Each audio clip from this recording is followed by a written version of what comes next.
In this video, we want to go over prefixes. Prefixes are short little sections of words that come before the root of a word and help you understand what the word means. They add an extra nuance to the word. And why prefixes and suffixes, for that matter, are important, prefixes coming before the root of the word, suffixes, short little endings after the word, is that if you know your basic prefixes and suffixes, they help you determine the meaning of a word. And they're important clues, especially if you're taking a standardized test where they say we want you to find the word with the opposite meaning. Sometimes just knowing the prefix can give you enough of a clue, even if you don't know what the root means, to find the opposite.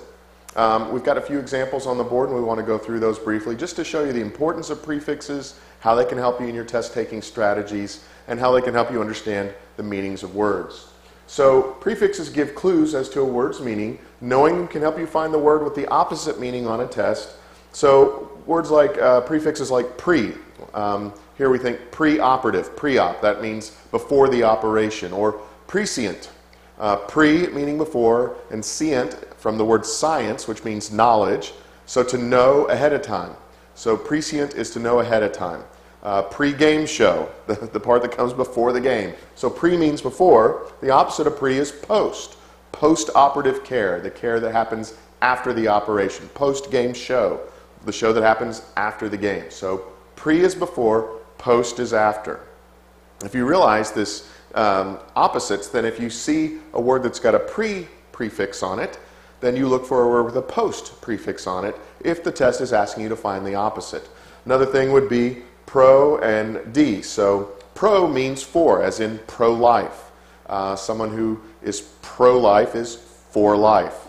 De is the negation, so deconstruction. To deconstruct is the opposite of, or the negation of construction. Construction to build up, deconstruct to destroy.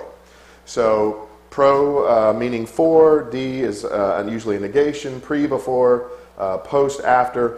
Knowing your prefixes can be critical, especially if you're not sure of the whole word. You can say, well, let me break this word up into its prefix, its root, and its suffix, and see if I can't decode just from that minimal information the proper answer on the other side. Now, obviously, when you're taking a test, if you know the right answer, you always go with the right answer.